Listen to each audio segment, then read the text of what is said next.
of not only our movement, but also the regional integration that I, I'm from Colombia, but I'm from the Caribbean coast of Colombia. So basically, we all are from the Caribbean region. And for me, it's really special, like to have this opportunity because it's not that often that I have the chance to speak with amazing young women leaders like you, with people from other countries. And I think that it's really a blessing, to join our struggles, join our forces, join our knowledges, so we can um, like increase the action for our common goal, which is climate and gender justice. Because I know that we all are here like working to contribute to that. So yeah, first apologize my English. It's like from Colombia, we are like very Spanish, but bear with me. And yeah, like I really want to have a conversation with you. I don't only want to spend like a lot of time talking about, or doing a presentation. I have a presentation that, can give me like some guides, stuff to remember to tell to you, but also I want to speak from my heart and have a conversation, and like an open conversation with you. So please give me like the permission to share something. Yeah, thanks. Yeah, okay. Since we are all like working for climate change, to combat climate change, um, during my career, when I speak like to farmers or peasants or people that are working for rural communities, they say that the impacts that they are relating to climate change is because they don't have the certainty for their crops, that this is one like a visible sign of climate change for many rural communities. This is very common because it doesn't only apply for agriculture or rural communities, but also for other sectors. When you start talking to other people, you see that many of them agree that there is an increasing uncertainty about our future, about what will be the weather that we are going to spend in the next month, in the next 3 months, in the next semester. It's like we are reducing that capacity to know the predictability of the climate and the weather, and this is compromising people's life because it's affecting the crops, is affecting the water access, the quality of water, etc. And I think that even in the midst of this uncertainty, we have like something very clear, and is that we are going to leave this planet for children, for young people, and future generations, as Khalifa mentioned. We want to protect this planet, and we need to do it. But also, I think that we also like need to identify how we are going to do it. It's not about having the same type of leadership, because leadership is not about being the face of everything, but leadership is about serving others, serving nature, serving communities, etc. So it's like the only certain thing that we have is that we are here in this planet that now has this global problem that is climate change. And indeed, it was recognized in the early 90s. I was born in the early 90s, in the 1991. And when I started like studying this, I realized that during that period, climate change got that recognition of being a global issue. And I was like, okay, so we're basically the first generation that received this problem, received this challenge, and now is trying to do something. Now Khalifa is part of a younger generation, and I know that what we are doing definitely is worth it, because now we're here and we are like creating these bridges between generations. And I believe that that's also part of the solution. There is not one solution. There's not like, there are many false solutions too for the climate crisis. We need to be really like we really need to see if we are achieving climate action through many projects or not, because we will talk about this later, but many projects are not mitigating the emissions, not reducing vulnerability, and also increasing the gender and the human rights gaps between communities and between populations. So it's it's a topic that covers many issues. It's not easy to speak about climate change because it really have to be with the food, with the water, with the way we talk, with the way we dress. But I know that our common purpose is to do something, because we receive it like this, this challenge, and it's not like we are going to adopt a position of inaction. On contrary, as young people, young professionals, whatever the profession is, we have to do something, and we also really have the possibility to do it. Basically, there is no excuses to do nothing for climate action, because whether you come from a media background or policy or economics or cultural, any background is necessary to mobilize people and sectors and states to drive action for the next generations to come. So basically, I think we all know this. It's like part of the scientific realities that are proving that climate change is already happening. From the Industrial Revolution to here, the increase in the global temperature has been more than 1 degree for the whole planet, like on average for the whole planet. And that's a lot. That's why we are seeing many losses, many damages, especially from people from our countries, especially from people that are in the so-called global south, which are disproportionately affected by the climate impacts and climate risk. And we also know that this fight, because this is basically for me, climate action is an intergenerational fight, but also a fight that won't be complete without children. Now we see that boys and girls are more vulnerable, for example, to heat waves. I put this heat waves because in my region in Colombia, when we have the climate change plan, we realized that one of the risks that our territory is more exposed is to heat waves.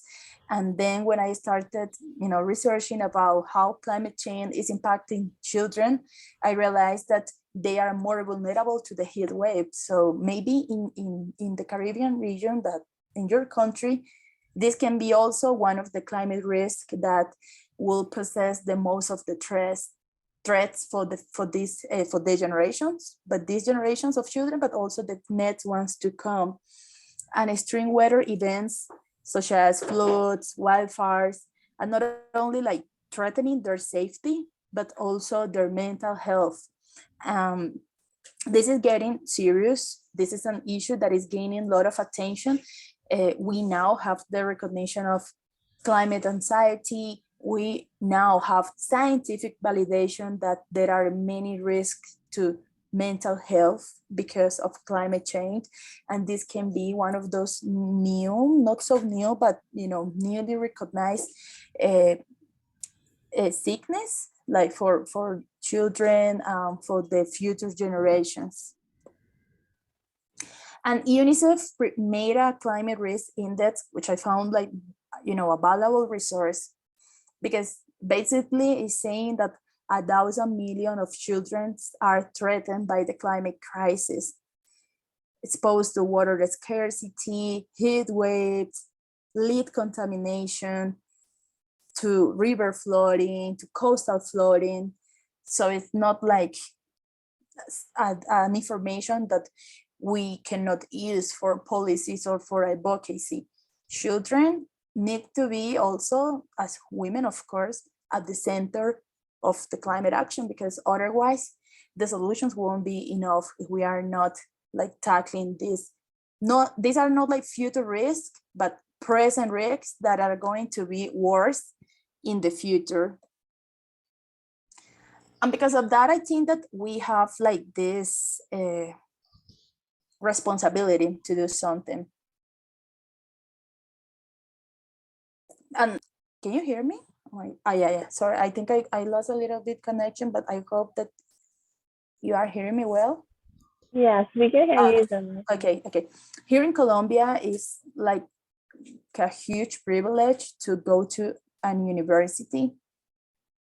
And yeah, this is somehow like getting personal, because if you have the chance to, you know, have a career, attend university, even not like in the best conditions, but of course, appreciating that you are having this chance, for me was like, I have to do something, you know, to serve my community, to serve the people, to serve nature, which became my passion since I was 14 years old.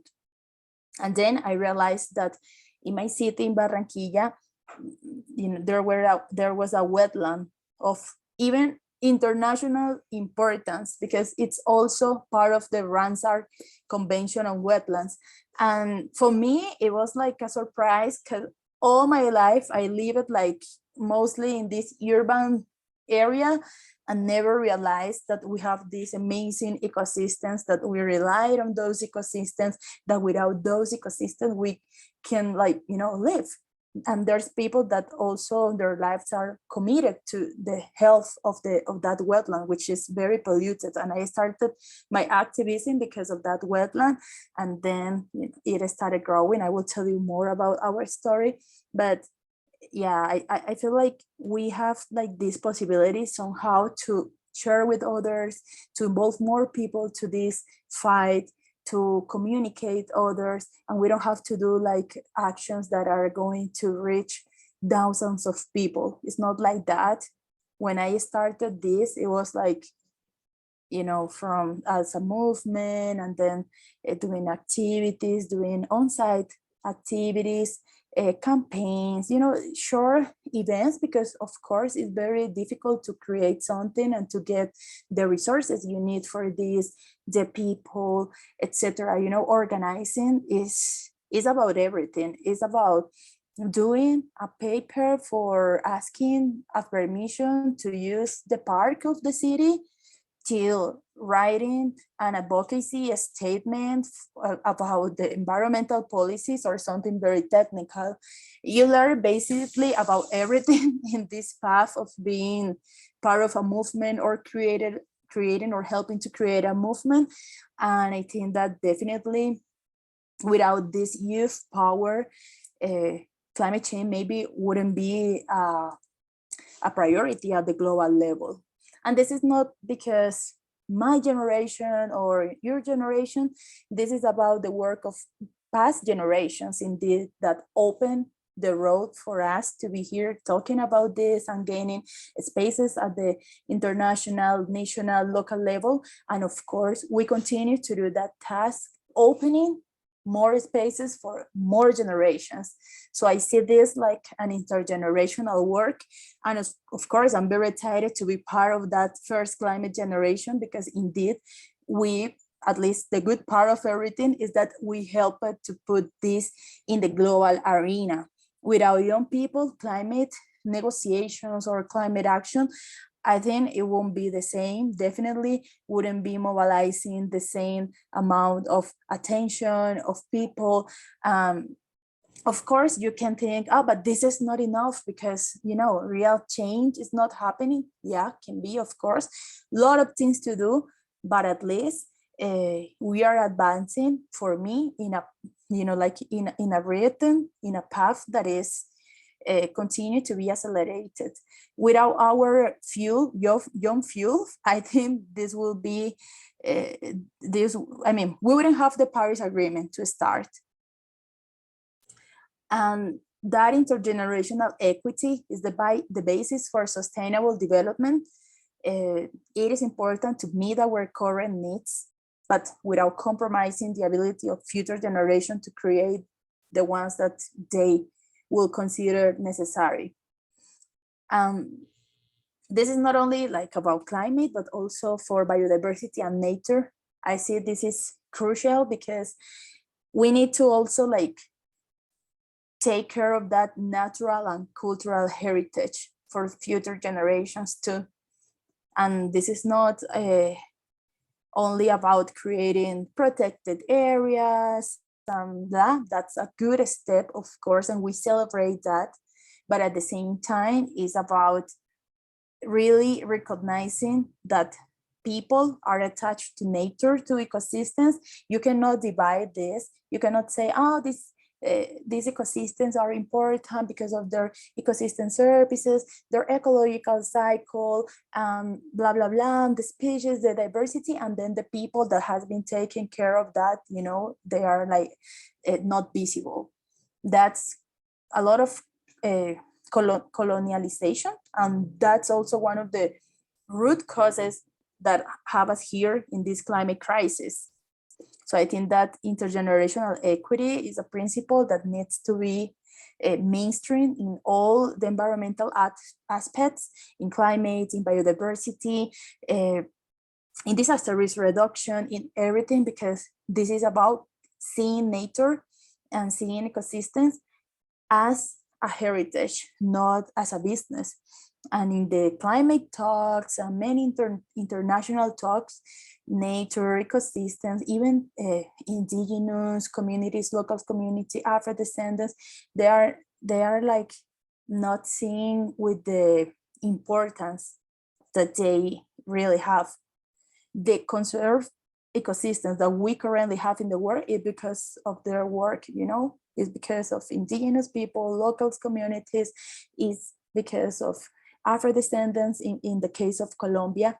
And I really think that there is this necessity to bridge climate action, recognizing those rights. That's why we also advocate for a rights-based approach for climate action. Without that, climate action will be incomplete. And that also includes, of course, gender, because we all as women are the ones that are mobilizing our communities, mobilizing everything, you know, coping with family, but also with this community level. And it's like really sad to see that in many delegations of countries for the climate negotiations in the UNFCCC, that I'm sure you all know about this because you've been studying a lot during these programs. There are men that are the ones negotiating climate change. For me, this was also like, you know, something to process and like to question, because like in my 10-year experience working for climate, I have seen mostly women, you know, leading, doing, mobilizing, putting the community together, communicating, doing all the work. But then when I go to the international arenas, the ones that are deciding are mostly men. That's, you know, a reality indeed that is maybe for me, that's also part of the problem. That's why we also have this global climate crisis. Maybe because we are not the ones that are, you know, negotiating and advancing action. Indeed, this has been led by many men. And yeah, we waited 30 years, you know, for the Paris Agreement. So it took a lot of time. We in Barranquilla Plus 20, which I will tell you later, but it's the organization that I work with, are putting the focus, sorry for this is in Spanish, but it's the only one that we are putting climate action also in a focus from the capacities, the necessities that people have, the basic rights, and also the participation. Without this, you know, being at the table is not going to be enough. And we also identified the necessity to prioritize the social, political, and economic recognition, of course, of all human beings, but especially for women, especially for children, especially for young people, especially for indigenous and other local communities that are not being part of those conversations, that are not being part of those decisions for climate action. Climate is not only about the weather patterns, but it's also an attack, a direct attack of cultural practices, of cultural survivals. It's also an attack of the well-being of individuals and communities. Climate is really constraining the decisions that many communities, many young people are taking now and will take in the future. So it's not only about reducing our emissions of greenhouse gases, which are of course the core of the issue, but definitely is about a cultural transformation that needs to put again life at the center. It's not only about money, it's not only about market, it's not about letting market to fit the climate crisis, but it's about prioritizing the recognition of many affected and historically vulnerable communities and people. Of course, women, we are part of that. And also it's about having this opportunity, maybe forced because we didn't choose to have this problem, but we are forced now to think about how we want to develop our societies. And we definitely need to do it better than the so-called developed countries that now put us in this global climate crisis. And Barranquilla Plus 20 is the organization that I am working with, that I am leading. It started like a movement. It was just, first of all, it started like, okay, we are going to do some events, some campaigns to mobilize people in Barranquilla, because at that time when we started all this, it was 2012. And in 2012 was happening the Rio Plus 20 conference. Maybe I'm gonna refresh your memory with this Rio, because it's like somehow important. Rio in 1992, many of you probably know, held the conference on sustainable development, which was very remarkable because in this conference, the environmental issues took another level. They started to get more attention. In this Rio 1992, we have, for example, the creation of the United Nations Framework of Climate Change. In this conference too, they decided the creation of the Convention on Biological Diversity, the Convention on Soils. It was a very important moment for environmental issues and also for environmental democracy, because in this Rio Plus 20, in this Rio 1992 process, also the declaration recognized the Principle 10. And the Principle 10 is about environmental democracy, is about participation, is about access to information. And maybe you are already thinking that's like the C.A.R.E agreement. And it is, because the Principle 10 of that conference too is the basis of the C.A.R.E agreement that we now have.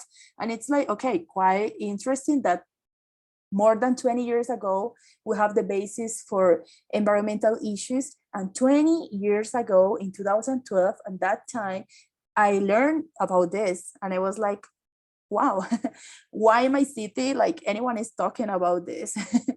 Why, I'm not seeing events or conversations or, activities for people to join, to learn about this. It was happening come on, in my region, in Brazil. I'm from Colombia. We're in the same part of the world. And why, maybe the environmental issues are not an interest in my city. So then I started questioning, the lack of these spaces. And also then, oh my God, we have never been included in any decision, as young people, as children, what's going on? what's going on with this city? And then, started to do a lot of questions, and also felt that I needed to do something, because I was starting doing this diagnosis of problems and issues. And then I was like, okay, now I know this and I have to do something. And that something is Barranquilla Plus 20. So just all this story to tell you that the plus 20 is because the Rio Plus 20 process, we were inspired by that process that mobilizes a lot of people among many countries, many cities.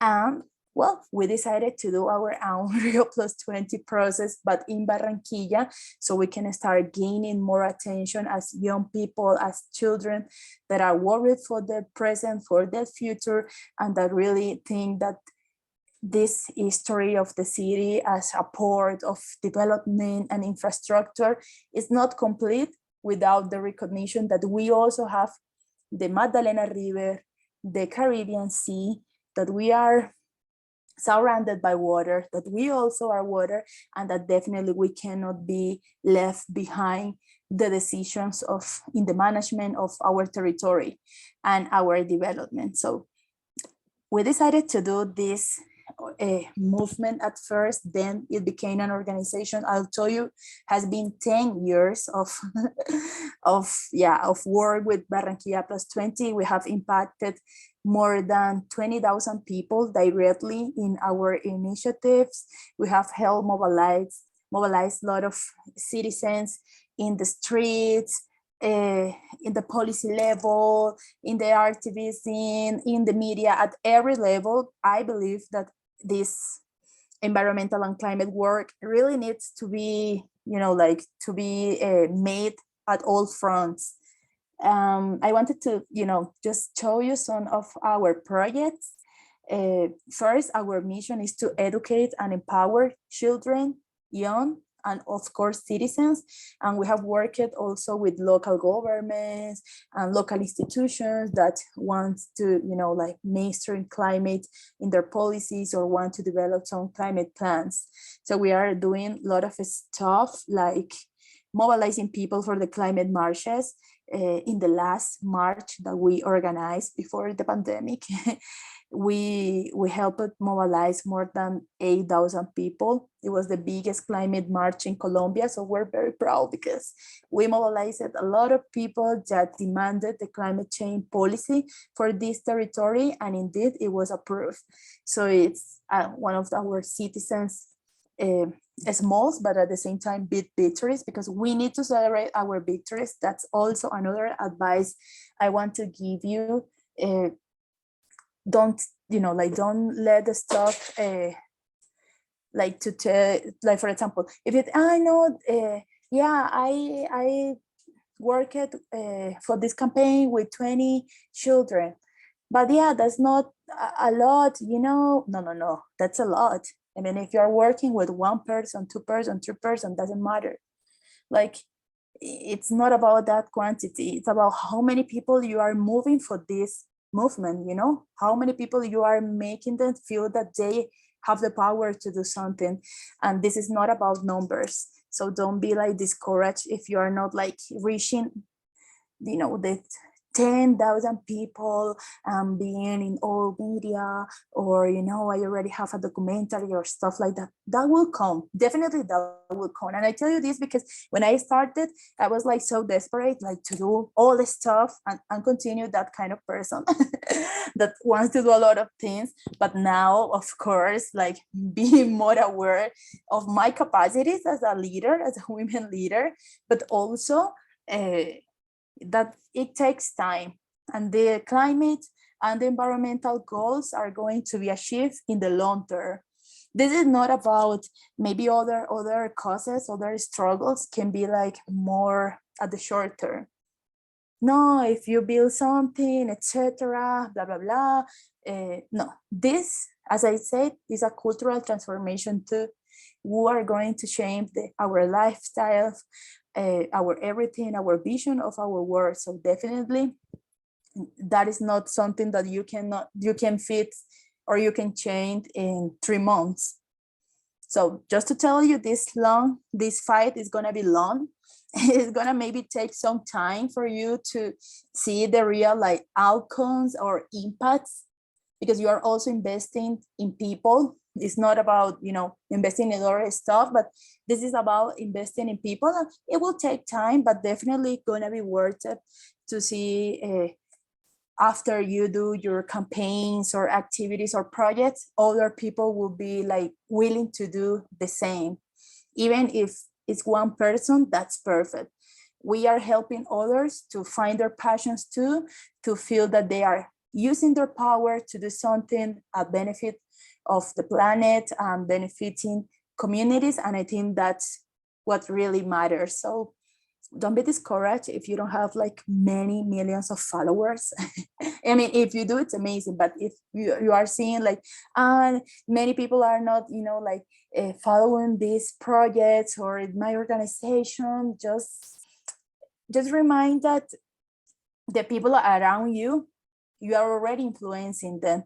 And many people around can be like indeed more influenced by someone that is next to it, that someone that is, you know, very very far.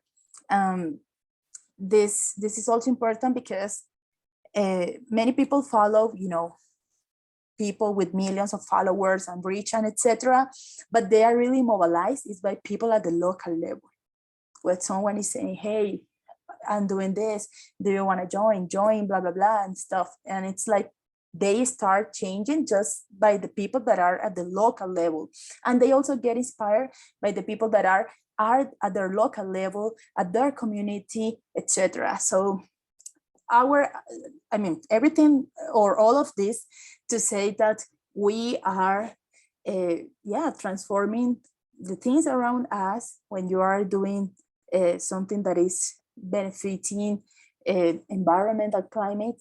And I really think that this is about the time, this is about the long-term process. It's not about, you know, doing some activity and that's it, disappearing from everything, because this is also, or this struggle also needs coherence for ourselves. Yeah, okay, so returning to this, like some projects that we have besides the climate policies and the marchers and the non-violent strategies that we use to position climate. We also have projects for schools, low carbon schools, where we are transforming the infrastructure of the schools to be from gray, because mostly the schools are, you know, gray infrastructure, no sustainability, for green and blue infrastructures that can really encourage people to, you know, to be the change. Because this is also another issue. Mostly like many people are thinking, the climate change, yeah, the climate change that is happening in the Arctic, because I saw the polar bear, blah, blah, blah, blah. And it's like, we need to shift that, you know, we need to speak from our reality, from our biodiversity, from our knowledge to the others, because we have lots of examples of how the climate emergency is affecting our realities. So we also need to put those examples of the problems, but also motivate people about the local action. And when you transform, for example, a school or a group of persons, for them, climate action is like something closer to them. And it's like, okay, now they start seeing that they can contribute to this issue, when they are thinking that climate change is happening in another part of the world, and that the solutions need to be from the technology or from the big investments of money. They are not going to join this. Something that also I have learned is that people get motivated when they see that climate action is happening in their town, is happening in their city, is happening at their school. It's like, okay, they feel that, you know, they're closer to this, and that they can really contribute. That is not about a lot of, you know, super sophisticated innovations. Another project we have is the Guardians of Bocas de Cenizas. Bocas de Cenizas is where the Magdalena River here in Colombia meets with the Caribbean Sea. it's amazing because indeed this happened in my place, like where I'm from in Atlántico, Colombia. So it's like very, you know, like a very rich place, and we are like uh, creating and reinforcing the ocean leadership for children. So we have 10 amazing guardians that are, you know, being trained, but also training others to protect oceans, to protect rivers, to protect water. And we also have another campaign that is about the climate emergency declaration for our city. In our city, we have a climate change plan that is under construction, so we don't want to wait. We want already our city to declare the climate emergency. We have a lot of climate evidence, scientific evidence, local evidence, social evidences, and it's like really the time for our city that is one of the 10 most emitters in Colombia to drive. It's important that it can help, like, you know, accelerate the climate action. So we convene with more than 40 organizations and activists to design this climate emergency declaration that we really hope can be taken into account. And maybe coming for a topic that can be more of interest, just very quickly, I wanted to mention, of course, about what brought us here, that is the power of women, but also how we are affected by climate change. We all know that 70% of the poorest of the population around the world are women. So we have this economy violence that is also constraining the capacities we have to cope with this climate crisis. And also in countries where there is significant gender equality, 4 times more women die than men.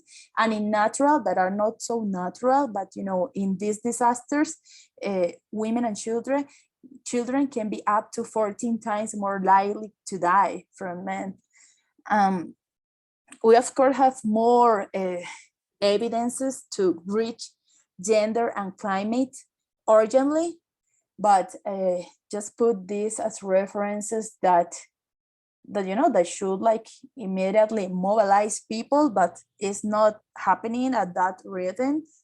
However, we have this global recognition of gender as an important right, gender equality as an important right for climate action.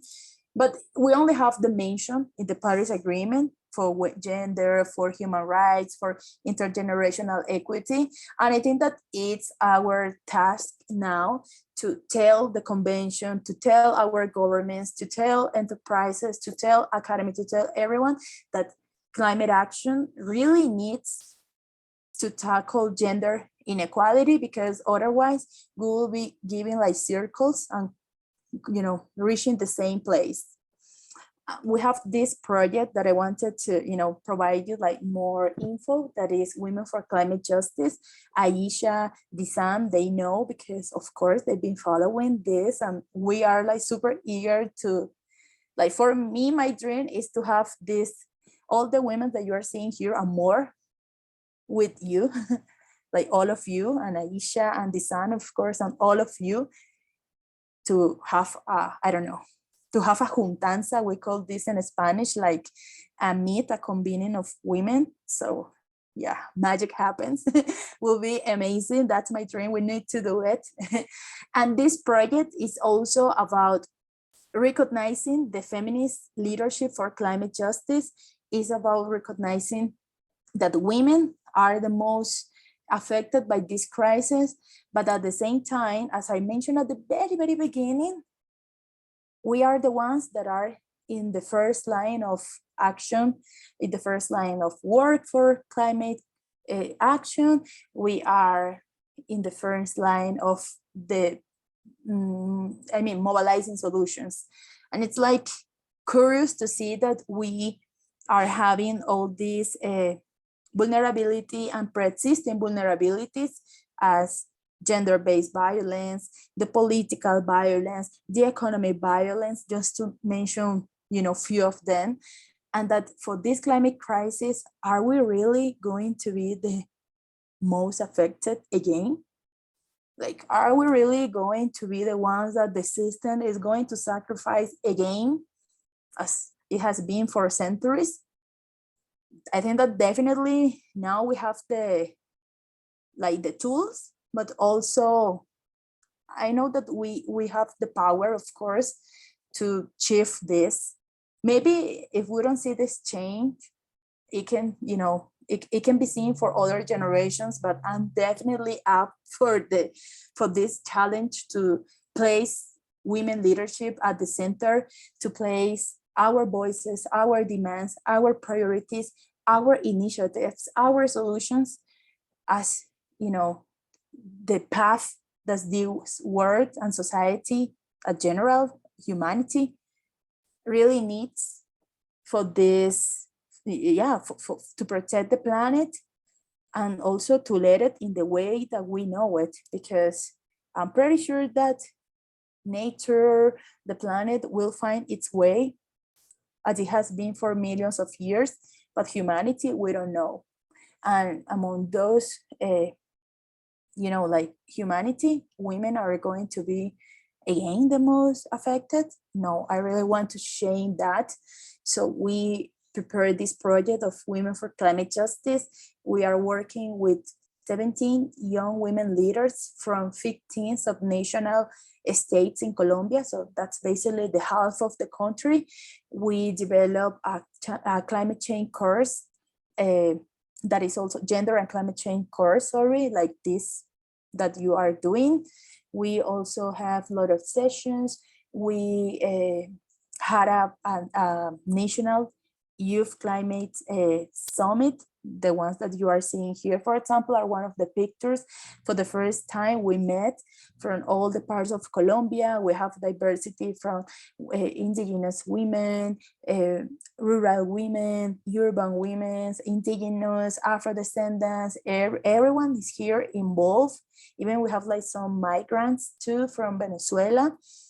This is about collective power to drive the climate crisis. And also it's about putting our hearts, for this struggle. We also organize a feminist, a day for feminist action for climate justice. It was the first time that we organized this. Every one of us organized like an activity in the territory to mobilize more women, to mobilize more girls. And it was really amazing to have this day that we hope that it can continue through the years. Of course, you're gonna be invited for next year to join this Feminist Day for Climate Action, because it's definitely an activity that can elevate our voices and that can show that there are many things happening in our region. It's not about, maybe other networks or other regions that are like working more or being more visible in the climate fight. Here in Latin America and the Caribbean, we have a lot of, and we've been doing a lot. So yeah, I definitely wish to continue co-creating more women solutions with you.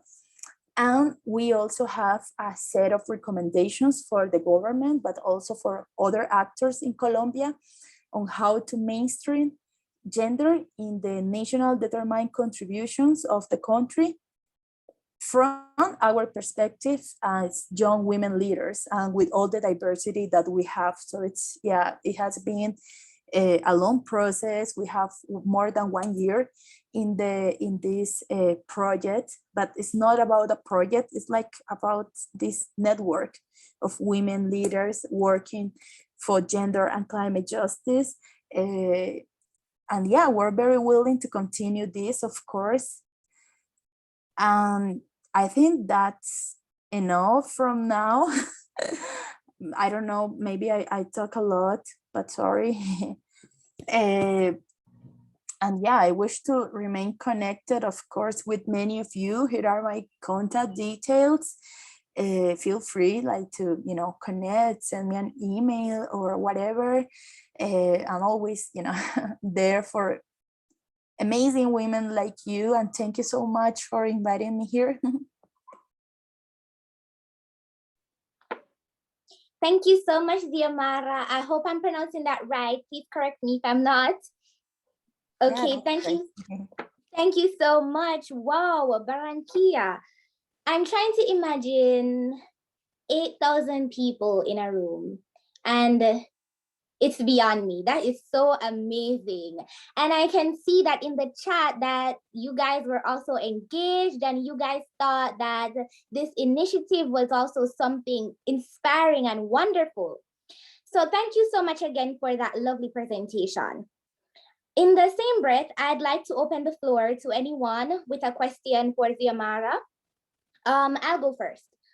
If there is an increase in women being involved in the climate space, do you think it will be seen as something only women do, or only women should do, rather? Yeah. That's an amazing question, Khalifa. Well, I think that naturally that leadership needs to come for us because no one is doing it. But I really think that men really need to be, solidarity. Yeah, like act with solidarity to other, like for women, because it cannot continue like this. Even this climate crisis and also the gender inequality needs men at the table too, because this is about involving many and deconstructing many of the patriarchy that has been installed in our societies, and for that you need men. I have the experience that we also have some members in Barranquilla Plus 20 that are men that are working with gender issues, with the concept of new masculinities, alternative masculinities. And I think that that's really important, because what I have seen is that when I speak to a man about gender equality, there could be like, it's like some reluctancy, or maybe inventing stuff or distortioning stuff. And it's like, oh my God. But then when the men from Barranquilla Plus 20 talk to other men, it's like they pay attention, they respect, they start questioning. So, like I've seen that men can receive the message of this like in a better way. It's not a general assumption, but yeah, it's something that I have seen from other men. So if we can get some men that are, solidarity, that are our allies or can become our allies, of course, after deconstructing many of the machismo and patriarchy that has been installed from their childhood, I really think that they can also join this and help us, like to conquer other men, to recognize these inequalities. Because I don't know, but here in Colombia, there are many men that really don't consider that there is inequality in our society, something like that. I think that men can fulfill the role to engage them, to help them to question themselves, because they're also victims of the patriarchy. Many men are, suiciding like a 50 times more than women, feeling a lot of pressure also from machismo. And it's like, maybe other men can help them to free from that. I think that, yeah. And also, of course, all the diversities, sexual and gender diversities are needed for this struggle. Well, definitely, I also think that when we as women fight for gender equality, we are fighting for everyone, even for those men that are victims of patriarchy, even for all the diversities, for everyone. And that's a good stuff about investing in women leadership too, that when you invest in women, you are investing in her family, in her community, and that involves everyone. So yeah, I think that investing in women, but also we will need men to help with other men. Love that response. I'm seeing more questions in the chat from Dizan. Dizan is asking, youth and women should be at the center of climate movements. Have you faced any major challenges in your climate advocacy? And if you have, how have you been able to overcome them? Wow, that's a question for some coffee or beer. But definitely, yes, of course, many, many challenges. Uh, no, many challenges for this climate advocacy. Of course, many old men has been attacking me, like, but this women, young women, I faced it as a situation in my country some years ago, not that much years ago, when some men with power were saying that I was influencing people and influencing them through the UN values, like imposing the UN agenda in the city where I was working. Maybe that cannot sound like a problem, but here in Colombia, there are some extreme rights movements that are against the UN or that are against climate action, that think that climate action is a waste of time, that is something that are doing the the left movements, trying to impose the agendas, affecting our economy, affecting our development, because we are a poor country that needs money, so we need to deforestate, we need to do everything, we need to invest in fossil fuels, produce fossil fuels because we need that money, blah, blah, blah, stuff like that. So they are saying that the UN agenda or climate action is something wrong, that I was like, uh, influencing and like installing that in the city and with many people. This happened because of the 8,000 march that I talked to you about. That was something pretty unique. And then many people from the rights movement, mostly men, started attacking me, started to go to my events, not only like alone but with other men that I have never seen before. And I was like, super nervous because I was living alone in this city and I needed to face like this, like this, how to say it in English? Like, I don't know, but they were like trying to suffocate, my work, try to speak wrong about my work and say diminishing like the impact, and also doing many stuff that were met with violence, because they also started to attack through WhatsApp. And as I said, going to my events with a lot of people, when I asked them or my friends asked them like, do you want to register? No, we don't want to register. We didn't know who were them, like what were their intentions. And indeed, one of the guys that was doing this violent campaign for against me had a record of women violence in the authorities. And I was like, oh my God, like this crazy guy is attacking me for my climate activism, but he is hitting his wife, like he was having domestic violence. And I was like, oh my God, it's like it was insane. Of course, I looked for a network of women like you, that also we started identifying that these guys were also having problems with other activists, women activists from the city. So we've like start engaging ourselves in a network of support, start identifying like their movements somehow, like what they wanted to achieve with this, but also start designing us like our routes of support, communication, security, and many stuff. And maybe this is not related sadly like to many climate activism, because believe me that Barranquilla Plus 20 has many challenges too, because it's not easy for a youth-led organization to survive. It's not easy for any organization indeed devoted to climate or environment to survive, to sustain. Here in Colombia, we have a lot of risk for environmental defense, for environmental advocacy. And it's like more, or maybe some of that is also this gender-based violence, because I am a women climate activist. So I just wanted to, tell you about that situation where climate and gender were met in a, terrible way for me, but also that made me realize that we need more women and we really need to speak about this, because this intersection needs to be really like clear for everyone, or at least guaranteed in any project. We cannot have change without recognizing that we as women are possessing still those barriers as leaders.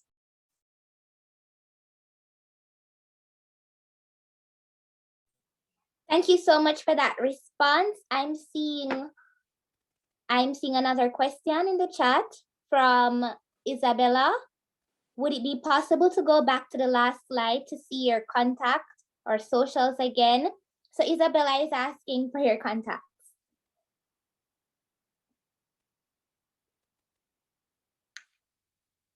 Isabella, you can take a screenshot. Okay, great. Yeah. Any more questions?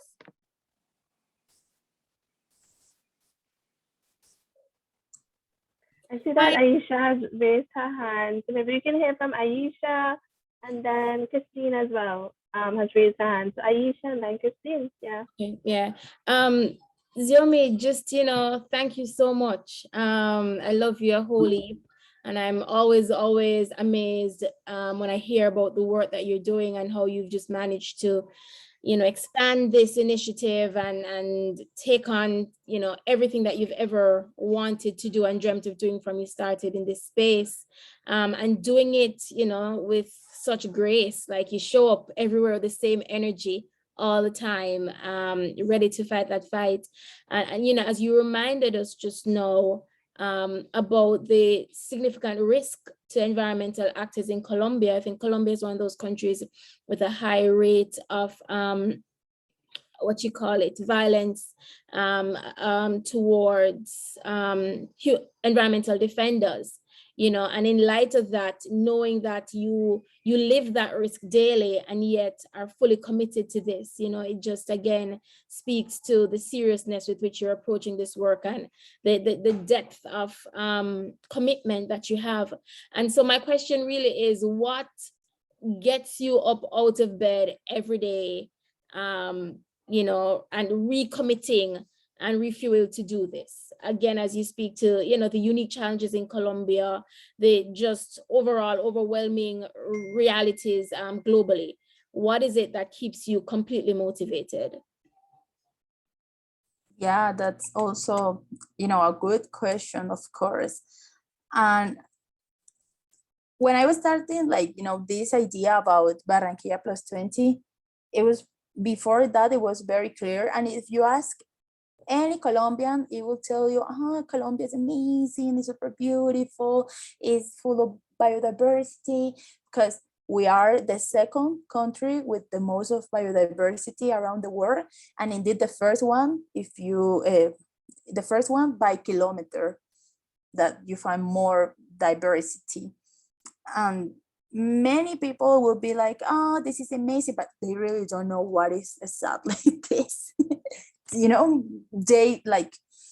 of course, there's a lot of lack of environmental education in many countries, because people really don't think that environment can, or we really rely on environment and nature for our survival.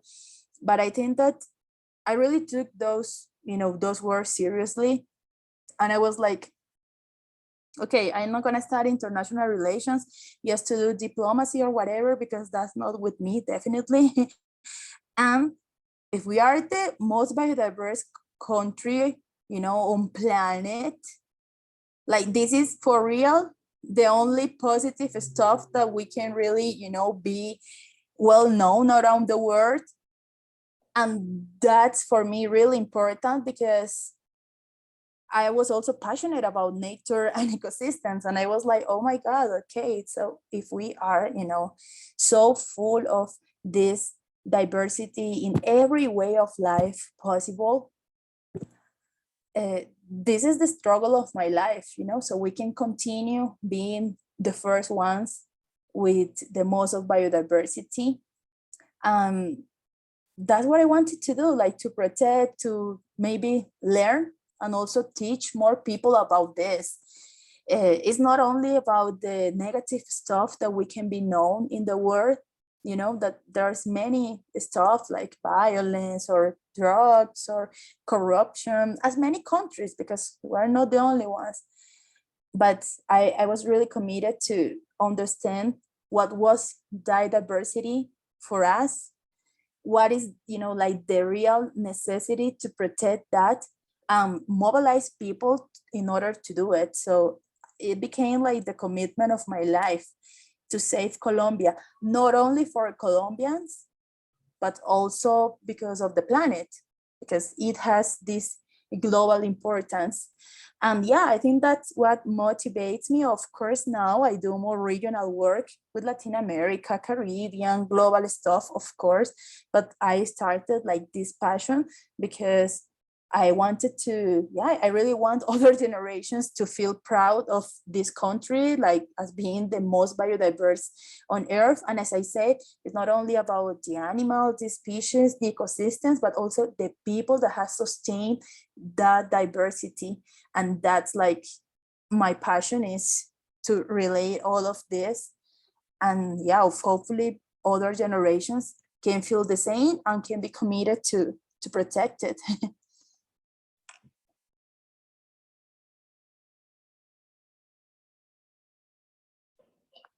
Thank you so much for that response. And I believe we have one more question from Christine. Christine, the floor is yours. Thank you so much. Ziomara, you're amazing. When you said that you're going to speak from your heart, I could tell that's exactly what you did. And similarly to Guyana, we have such a high gender-based violence rate. And I have an organization, it's called the Breakfast Collective, that's trying to understand the realities of women. So I relate to what you said so much. And you've been dropping facts throughout this conversation. I can listen to you, I think, for hours. My question, two questions I have. The first is, I really want you to continue your activism, but I want to know how you take care of yourself. So, what is like one or your best self-care routine that you do? Like, how do you take care of yourself to ensure that you don't burn out? And the second is, I feel like we should be friends. That is it. I love it, of course. Oh my God, I love it. Christine, thank you so much for those amazing words. Like, you know, it's really excited for me, like to hear that, to read your comments, to be here, you know, it's like, you know, we can have a lot of stuff, but these are like also, you know, the moments that feed me, feed my soul, like feed me with energy. But also, I've been, you know, totally honest and open. And in this time of my life, I do feel a little bit burnout. I do feel that I have a lot of stuff. We've been growing, you know, like in a very fast way. Now Barranquilla Plus 20 has like 35 members, so from the whole country. And also I've been like, you know, needing to also like have other stuff to do, of course, because running an organization is not like, you have, you know, good moments of where you have like more resources, other moments that, you know, are very scared, but we continue. And it's like, of course, I've been like working in other stuff related to environment, of course, but like consultancies or projects or campaigns that are draining more of my time, energy. Yeah, what I really want to do is to prioritize. So I'm going through that internal process of prioritizing, really like the projects, the campaigns. It's also difficult here in Colombia because every day there is something, you know, to demand or something to mobilize, or people demanding help from us, you know, with other movements that we work with. So it's like we always have a lot of things that are like immediate, because, you know, there are happening many environmental conflicts or political decisions that are, you know, against conservation or against climate action. So it's like it's been a tough process lately, like these years, with the pandemic too, with also we have a government that finally it's gonna end in 2 months, that also did a lot of stuff that increased the war in many areas of the country. So it also affected us. I know you maybe know the big strikes that we have last year in Colombia that were very famous, and also the police and the repression was also super huge. Everything, it's like mixing, and of course it affects. But when I'm like in these spaces is, where I feel like, okay, re-energized, this is worth it, this is, well, I'm not the only one, doing this. I don't have to be the only one doing, all this stuff. So of course, it's about trusting others to develop the work too, trusting my team, the people that they can also, like lead many of the stuff and our objectives as organization. But definitely now I'm worried because of the next government to come can be worse than this. So it's like, it's been like intense days. So hopefully we can, we have two options now, just to tell you. One is like extreme right, somehow like Trump, and the other one is like more from the left, more alternative, is the one that I'm supporting, because of course they are promoting environment, climate protection, they are promoting women. They also have Francia Marquez. I don't know if you maybe have heard about Francia Marquez, but she won Goldman Prize. She's Afro-descendant women leader from here, from Colombia. So she's running for vice president. And it's like, it's very crazy because we have two different paths. And hopefully, the path for life can win, but there's also huge chances that all the other government can win. And this, it's gonna be crazy for me, because one of the proposals that this extreme right guy is talking about is about mixing the environment, mixing the Ministry of Environment with culture. So just to tell you this. So it's like they want to destroy our environmental institutionality that has took us a lot, to make it work, to reach that point, and he is willing to erase that to make a mix of stuff. So yeah, let's see how it goes. But definitely the national environment, I mean, just to tell you, the national context, of course, is another element that is putting a lot of pressure on activists, on defenders, because it's not only about these threats, but also the national governments and the national leadership if is not supporting us, is of course like contributing to the risk, to the threats, to the violence. And yeah, but definitely we'll tell you more about this. And of course, because it's not the first session I'm gonna be,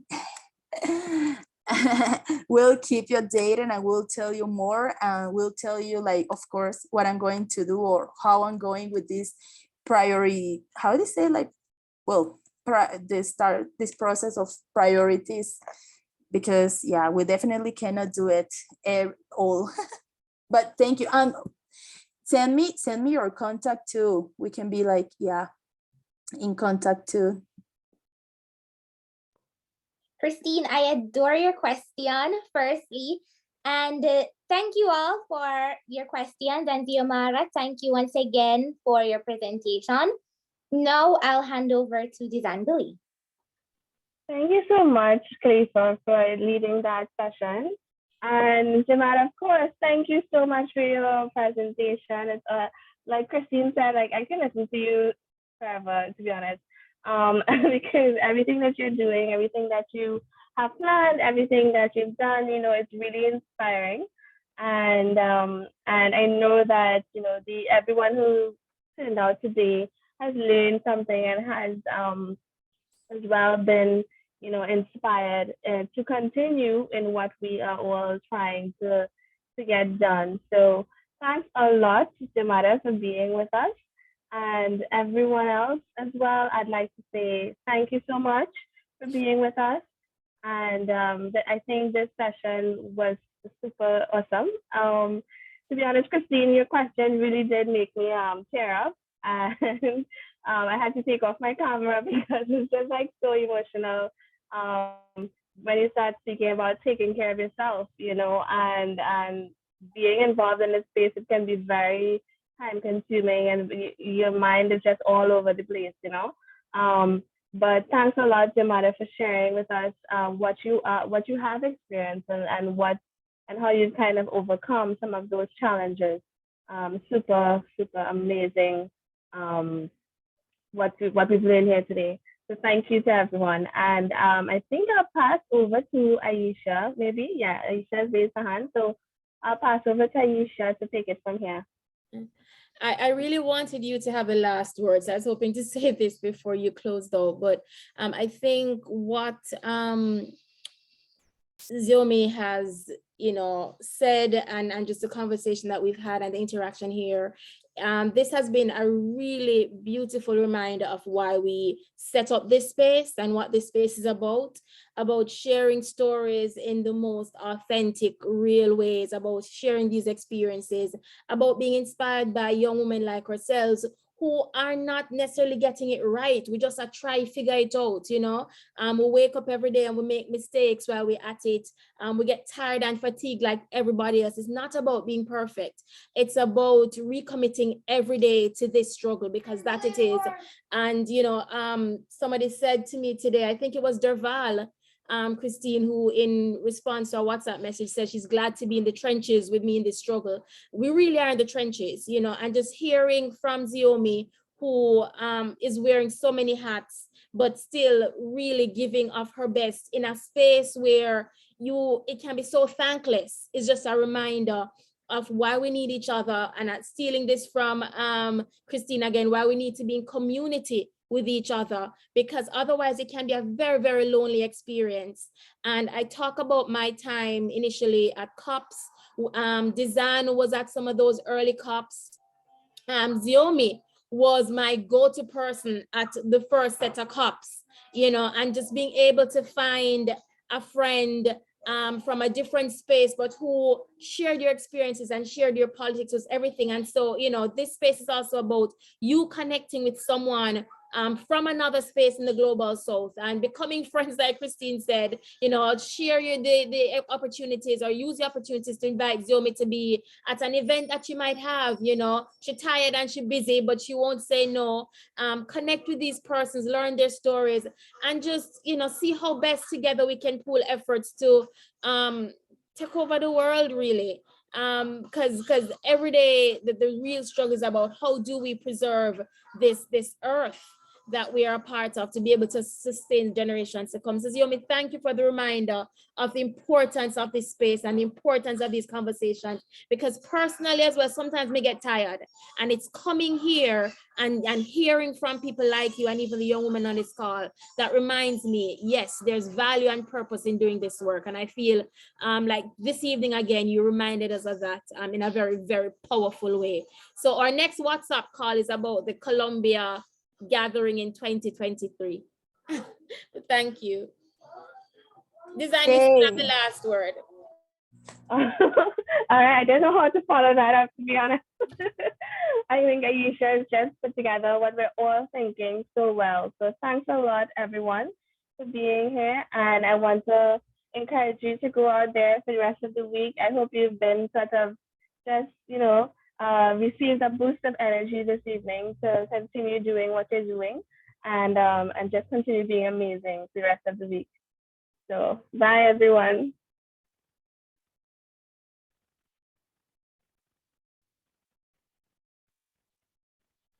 Bye-bye. Bye-bye, queridas. Bye. Bye, Ziomi. Bye, ladies. Take care. Have a good evening.